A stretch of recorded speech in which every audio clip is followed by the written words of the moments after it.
A routine changing of the guard in Brasilia. Not yet a metaphor for a change of government, but there is real clamour for reform in South America's biggest and most powerful country. Thousands celebrated the moment that Congress voted to begin impeachment proceedings against President Rousseff. Clad in the national colours of green and gold, opponents of the ruling Workers' Party sense this is their moment. Invoking God, their families and patriotism, few deputies actually mentioned the charges of which the president is formally being accused, that she hid the scale of the budget deficit. Many congressmen, including the powerful Speaker Eduardo Cunha, are accused of more serious crimes, including corruption and embezzlement. For some protesters, ousting the president is just the start.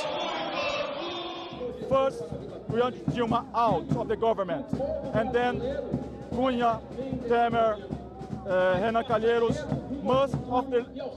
a lot of leaders who are involved in corruption.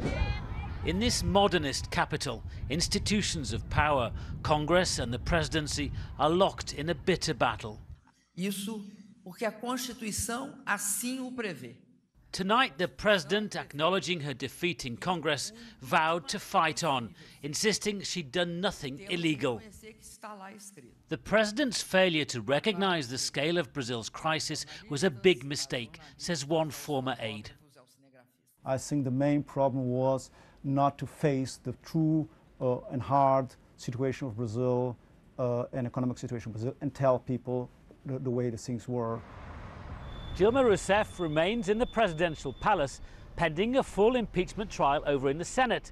But this crisis could drag on for months.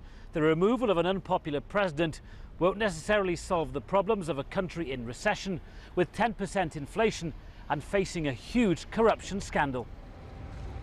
The president's working-class base preparing to leave Brasilia after travelling halfway across the country to support her. The fight isn't lost, says community worker Luisa Mariano.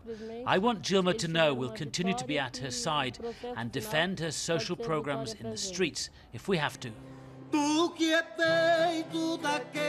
Some Brazilians are optimistic.